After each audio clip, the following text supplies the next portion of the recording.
The career roadmap, how it will be there, like uh, if you want to the become a, if you want to get the job in the embedded systems, what is the career roadmap? First you have to learn the C. In our channel I already have started the videos related to C and embedded C. First you have to learn the C language. If you learn C, automatically you will get the embedded C. Somewhat little difference will be there, like C and embedded C. Most of the like 70 to 80% is similar C and embedded C.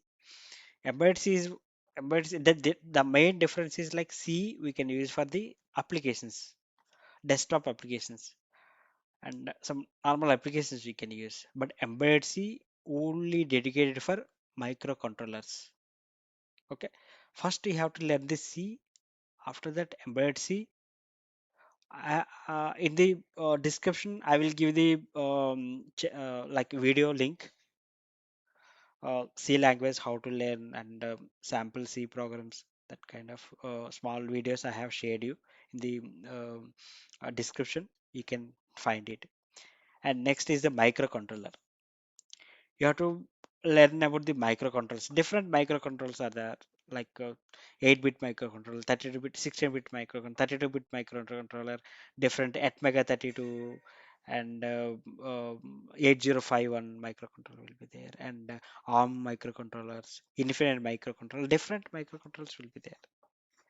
And you have to learn the protocols, the communication protocols you will learn, and normal like other protocols you can also link. I will show you in the next slides.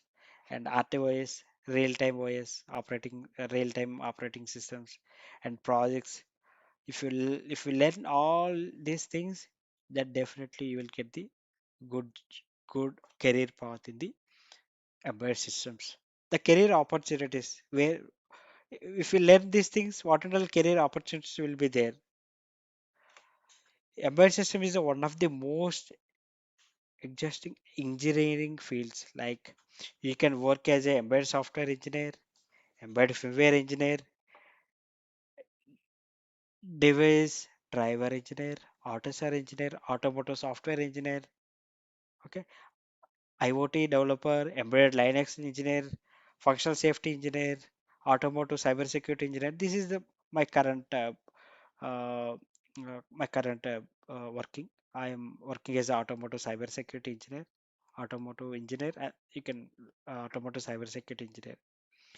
The companies includes automotive suppliers. Different automotive suppliers are also there, like ZF, Bosch, different like KPIT, different suppliers, automotive suppliers are there, and semiconductor companies, Qualcomm, AMD, different will be there. Electronics and manufacturers, industrial automation firms, many companies will be there. Okay, the skills required. What are the skills it's required for this? First, you have to start your journey to learn. First, you have to learn the C programming. If you're perfect in C, then embedded C is will be easy. Like C and embedded C, almost 70 to 80% is same. Once learn embedded C, then you can learn microcontrollers, different type of microcontrollers.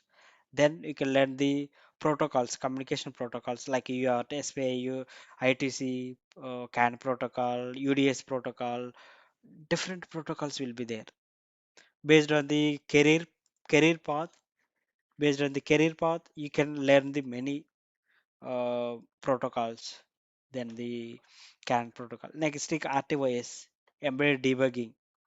Okay, you can learn this. This is the basic required skills to become a embedded software engineer, embedded firmware engineer, or any of these categories. You can, if you have the basic, this is a basic this skill journey to start our journey in the embedded systems. Don't worry, if you are a beginner, then this channel is for you. We'll learn each topic step by step in this channel. Okay, don't worry. I okay. Uh, each and every what are the required skills? Each and every skills we'll discuss in this YouTube channel.